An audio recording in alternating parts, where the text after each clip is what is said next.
깨달았다는 착각부터 깨라.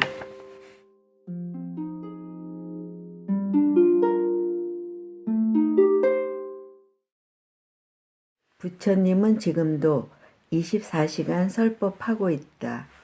비로자나불. 비로자나 부처님의 원력이 법계에 두루하여 모든 국토 가운데서 위 없는 법륜을 항상 굴리시네. 정진보살이 개송. 언어와 문자는 의사 전달과 사물이 설명에 가장 유력한 도구임은 분명합니다. 그런데 한편으로는 실상을 왜곡시키고 우리 사고를 한정지어 버린다는 약점도 있습니다. 우리는 흔히 최고다 라는 의미를 전하고자 할 때 말이 필요 없어 라고 말합니다. 우리나라는 사계절이 뚜렷해 여름에는 폭우가 내리고 겨울에는 폭설이 쏟아집니다. 학교에서는 아름다운 눈의 결정체를 공부합니다. 그리고 겨울이 오면 창가에 낀 성에로 그 결정체를 확인할 수 있습니다. 말 그대로 보면 되니까 말이 필요 없습니다. 그러나 영상 2, 3도의 기온만 되어도 동사자가 나타나는 열대지방의 경우에는 사정이 달라집니다. 얼음이야 냉장고에서 만들 수 있지만 하늘에서 펑펑 내리는 눈의 장관을 그들에게 어떻게 설명할 수 있을까요? 또 소금의 짠맛과 간장의 짠맛을 어떻게 비교 설명할 수 있을까요? 이렇듯 눈으로 분명히 볼 수 있는 물질조차도 그 자체를 이해시키기란 난감하기 짝이 없을 때가 있습니다. 그러니 하물며 인간이 정신적 범주를 넘어선 개념을 언어로 표현하는 것은 어쩔 수 없는 궁여지책임이 분명해 보입니다. 물론 불교적인 사고로는 인간의 범주를 넘는 개념은 없습니다. 단지 이해를 못할 뿐입니다. 그러나 정통 기독교의 신의 범주는 인간의 이성적 이해를 허용하지 않습니다. 오직 선수행을 최고로 삼는 스님들이 불림 문자에 의지하지 말라를 내세우는 것은 그런 면에서 매우 현명한 가르침입니다. 이번 개송의 비로자나 부처님 혹은 비로사나불은 법신불을 뜻하는데 불법에 무슨 생긴가 모양이 있어 신자를 붙이냐고 물으신다면 정말 난감한 일입니다. 그래서 제가 언어 전달의 한계에 대해 말씀드리며 핑곗거리를 만들어 두었던 것입니다. 사전식 설명을 해보면 비로자나불은 석가모니 부처님의 깨달음의 경지를 불격화하여 부르는 것입니다. 비로자나의 본래 어원은 빛나는 것을 뜻합니다. 그러고 보니 기독교의 나는 빛이요 진리요 생명이니라 하는 말이 생각나는군요. 사실 고대로부터 인간이 범접할 수 없는 진리나 그 무엇을 종종 빛에 비유하곤 했습니다. 부처님의 깨달음의 경지를 언어에 의지하여 부르자니 비로자나불이 된 것이지요. 그런데 이 영역을 그림으로 나타낸 것이 바로 만다라라는 것입니다. 법당의 부처님 뒤에 그려진 회화를 탱화라고 하는데 이 탱화가 바로 만다라인 것입니다. 그리고 이 만다라는 밀교의 영향에서 나온 것이기도 합니다. 이제 개송을 정리하면 비로자나 부처님이 중생을 구제하고자 하는 원력이 온 우주에 미치어 더없이 귀한 법의 수레바퀴를 항상 굴리신다는 말씀입니다. 즉 항상 중생을 위해 설법하고 계신다는 뜻입니다. 내 생각과 행동이 전 우주에 영향을 미친다. 번뇌와 업. 중생들이 번뇌에 뒤흔들려 분별과 바라는 바가 한두 가지가 아니라 마음 따라 업을 지음이 이해하기 어려워 모든 세계 바다가 이에 성립되었네. 보현보살이 개송. 이번 개송에서는 다 아는 단어지만 불교의 이해에 핵심이 되는 용어에 대한 해설부터 시작하겠습니다. 우선 번뇌에 대해 살펴보겠습니다. 번뇌는 간단하게는 우리를 고민하게 하는 생각들이라고 할 수 있습니다. 수행의 단계에서 말하는 번뇌는 이보다 차원이 높아 깨달음의 장애가 되는 모든 생각, 즉 불법에 집착하고 깨달아야 한다는 생각도 번뇌로 간주합니다. 번뇌 하면 흔히 108번뇌를 연상합니다. 중생의 걱정거리가 어디 108가지만 되겠습니까만 108이란 숫자가 산출된 데는 근거가 있습니다. 인간의 감각을 관장하는 6가지 눈, 귀, 코, 혀, 피부, 생각을 육군이라고 합니다. 또 그 대상이 되는 색깔, 소리, 냄새, 맛, 감각, 법의 6가지를 육진이라고 합니다. 여기서의 법은 진리의 법이 아니라 생각을 일으키게 하는 무형의 모든 것을 의미합니다.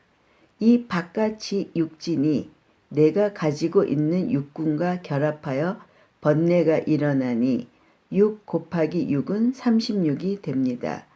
여기에다 다시 과거, 현재, 미래의 번뇌에 시달리니 36 곱하기 3을 합한 108이 나오는 것입니다. 이와 관련해 정신분석학자 연구 결과를 소개하면 인간은 걱정거리 95% 이상을 지나간 일들에 대한 회한과 아직 일어나지 않은 미래에 대한 걱정, 거기다가 자기 문제가 아닌 다른 사람과 관련된 문제에 대한 걱정으로 채운다고 합니다. 다음은 업에 대한 설명을 드리겠습니다. 이 개념은 워낙 중요하고 또 드러나지는 않지만 광범위하게 우리 삶과 직접 연관돼 있지만 개인이 자신의 업을 인정하고 받아들이기란 현실적으로 쉽지 않습니다. 나름대로 최선을 다해 업의 개념을 설명해 보겠습니다. 첫 번째 시도입니다. A Newton cannot become a Shakespeare.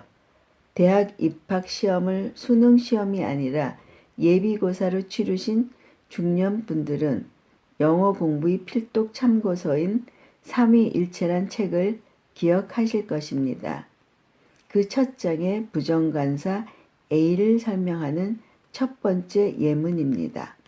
뉴턴은 셰익스피어가 될 수 없다가 아니라 뉴턴과 같은 위대한 과학자는 결코 셰익스피어와 같은 위대한 문학자가 될 수 없다가 바른 해석입니다. 과학, 문학, 예술 또는 심지어 비즈니스까지 한 방면에서 큰 성공을 거두거나 걸출한 업적을 남긴 사람들의 생애를 보면 교육으로 만들어진 경우는 거의 없습니다. 오히려 주변에서 기를 쓰고 말려도 자기가 좋아해서 결국은 일을 내고 마는 것입니다. 이 일을 내게 만드는 것이 바로 그 업입니다. 조금 더 구체적으로 표현하면 어떤 결과를 낳게 하는 원인이 되는 그 무엇을 말하는데 그것이 현재의 것일 수도 있고 전생의 것일 수도 있다는 것입니다. 그러고 보면 업은 불교의 또 다른 핵심 사상인 인과 법과도 밀접한 관계가 있는 것 같습니다. 분명 그렇습니다. 그런데 여기에 의문이 있습니다. 인과 법이야 콩 심은 데 콩 나고 팥 심은 데 팥 난다는 말까지 있으니 이해가 될 것도 같습니다. 만약 그래도 모르시겠다면 지금 당장 옆에 있는 사람의 뺨을 후려쳐 보십시오. 그러면 그것이 인이 되어 반드시 어떤 과가 벌어질 테니까요. 왼쪽 뺨을 때렸는데 다시 오른쪽 뺨을 내민다면 그는 분명 진정한 기독교인 것입니다.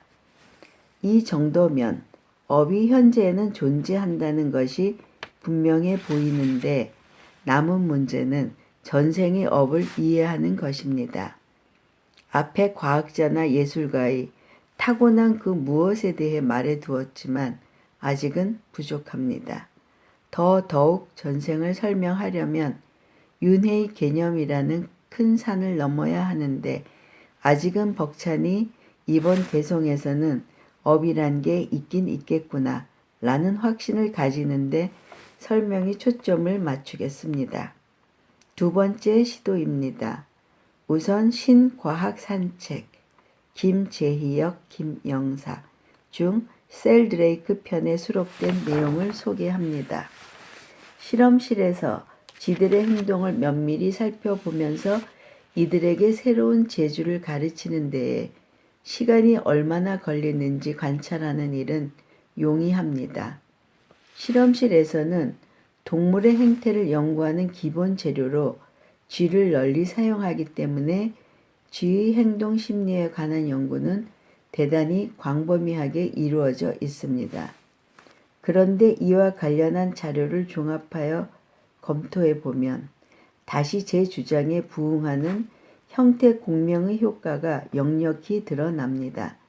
물론 이 실험의 결과만을 증거로 제 이론이 완벽하다고 주장하는 것은 아니지만 수십 년 전에 이루어졌던 이 실험들의 결과를 제가 다시 인용하는 까닭은 마침 제가 주장하는 형태 공명의 이론이 이 분야에서 나타난 불가해한 결과들을 설득력 있게 설명해 줄 수 있기 때문입니다. 그러면 1920년에서 1954년 사이에 행해진 유사한 실험들 중에서 이러한 현상을 보여주는 대표적인 예를 한 가지만 들어보기로 하겠습니다. 이는 1930년대에 미국 하버드 대학의 저명한 심리학 교수였던 맥더걸에 의해 실시되었습니다. 맥더걸 교수는 쥐에게 물에 잠긴 꼬불꼬불한 미로에서 빠져나오는 법을 가르쳤습니다. 맨 처음 이 훈련에 참여했던 쥐들은 이 기술을 배우는데 시간이 무척 오래 걸렸습니다. 쥐들은 실수를 할 때마다 전기 쇼크로 체벌을 받았습니다. 아주 잔인하게 들리지만 이는 유감스럽게도 동물 실험에서 늘 사용하는 방법입니다. 출구를 제대로 못 찾고 엉뚱한 곳으로 가는 놈은 매번 전기 쇼크를 하여 다시 제 길을 찾도록 유도하는 것입니다. 어떤 쥐는 수백 번까지 실수를 되풀이하였습니다. 맥더걸 교수는 이제 이 쥐들을 교미시켜 새끼를 치게 한 후 다음 세대에 오는 쥐를 상대로 같은 실험을 되풀이하였습니다.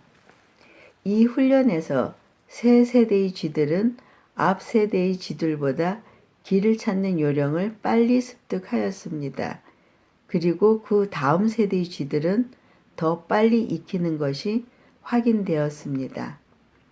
이 실험을 근거로 맥더걸 교수는 획득 형질이 유전된다고 주장하는 라마르크식 유전 법칙을 지지하는 입장에 동조하였습니다. 1920년대까지만 하여도 유전 법칙에는 정설이 확립되지 않은 상태였기 때문에 아직 다윈은 획득 형질의 유전 가능성을 완전히 배제하여 진화는 오로지 돌연 변이와 열등종의 자연 도태를 통해서만 이루어진다고 주장한다과 라마르크설은 팽팽히 맞선 채 양편에 속하는 유사한 의견의 대립이 대단히 분분했다고 합니다. 전문적인 이론임에는 틀림없지만 제 설명을 들으면 충분히 납득이 되실 것입니다. 신과학운동이란 1960년대 후반에 시작된 과학의 새로운 해석, 움직임을 말합니다. 새로운 해석이란 기존 서구의 이분법적 사고를 벗어나 세상을 부분이 아닌 전체, 기계적이 아닌 상호작용적, 주객 분리가 아닌 주객 합일로서 인식하는 사고의 전환을 의미합니다. 우리나라에도 한국정신과학회란 이름으로 연구 모임이 있으며 인터넷으로도 검색이 가능합니다. 그렇다고 이 신과학이라는 새로운 시도가 기존 과학계에서 모두 환영받고 있는 것은 아닙니다. 셀드레이크 박사는 형태 공명이란 말을 형태를 기억하는 에너지장, 즉 형태장이 생물체를 둘러싸고 성장과 발달에 지속적인 영향을 미친다는 의미로 사용하고 있습니다. 그런데 묘하게도 이 형태 공명이란 것이 불교의 업의 개념과 비슷하다는 말씀입니다. 앞이 든 예를 새겨보면 개인의 업이 그 집단에게도 어떤 결과를 낳는다는 말과 무엇이 다르겠습니까? 중요한 사안이기도 하지만 처음 이 이론을 접해 생소하신 분들을 위해 이 이론의 전형적인 예를 하나 더 소개하겠습니다. 일본의 생물학자들이 여러 외딴 섬에 살고 있는 원숭이들을 30년간 꾸준히 관찰하고 있었다. 그중 큐슈 동부 해안에서 조금 떨어진 곳에 있는 한 섬에는 마칵 원숭이가 집단으로 서식하고 있었는데 학자들은 원숭이들을 관찰 범위 안으로 끌어들이기 위해 해안가에 먹이를 떨어뜨려 놓았다. 그 먹이 가운데는 진흙이 묻은 생고구마가 있었다. 처음에 원숭이들은 이걸 어떻게 먹어야 할지 몰라 머뭇댔다. 그런데 원숭이 무리 중에는 지능이 특별히 높은 암놈 원숭이가 한 마리 있었다. 머리 좋은 이 원숭이가 고구마를 물에 씻어 먹는 꾀를 냈고 이를 친구들에게 전파했다. 5년이 흐르자 섬에 사는 모든 원숭이가 고구마를 물에 씻어 먹기에 이르렀다. 그런데 어느 날 머리 좋은 암놈 원숭이가 고구마를 민물이 아닌 바닷물에 씻어 먹기 시작했다. 바닷물에 씻는 게 더 위생적이고 맛도 짭짤해진다는 걸 알았기 때문이었으리라. 이번에도 역시 차츰 더 많은 원숭이들이 그 행동을 따라하기 시작했다. 그런데 바닷물에 고구마를 씻어 먹는 원숭이가 100마리쯤에 이르렀을 때 놀라운 일이 벌어졌다. 마치 핵 반응이 일어나듯 섬 전체의 원숭이가 하루 만에 모두 이 방법을 알게 된 것이다. 더 놀라운 건 그 섬의 원숭이들과 접촉이 없는 다른 섬의 원숭이들에게까지 그런 습관이 번져나간 것이다. 100번째 원숭이를 기점으로 고구마를 씻어 먹는 행위가 거대한 형태 공명을 일으킨 셈이다. 이쯤 되면 뭔가 감이 잡히실 겁니다. 이제 업의 설명에 대한 저희 두 가지 시도를 정리해보면 내가 하는 행동이 나의 미래는 물론 나와 관계된 모든 것에 영향을 미친다 라고 결론을 내려도 무리가 없을 듯 합니다. 실은 한술 더 떠 양자역학 연구자 하이젠베르크의 불확정성의 원리에서는 나의 생각이 물질에 직접적인 영향을 준다고 증명하는데 이는 불교의 모든 것은 마음에서 비롯된다 라는 사상과 극적으로 일치합니다. 마무리를 위해 개성으로 돌아오면 중생들이 번뇌에 물든 마음 따라 업을 지음이 이해하기 어려워 모든 세계 바다가 이에 성립되었네 라고 하니 얼마나 딱 들어맞는 말입니까? 세계 바다에서 바다란 물로 된 바다를 뜻하는 것이 아니라 세상을 고해의 바다라고 하듯이 무한 우주 곳곳의 세계를 바다라고 표현한 것입니다. 이번 개성의 교훈은 나 하나가 갖는 생각과 하는 행위가 나의 미래와 인간 모두에게 얼마나 큰 영향을 미치는가를 자각하라는 것입니다. 그것이 바로 업을 제대로 이해한 것이기도 합니다.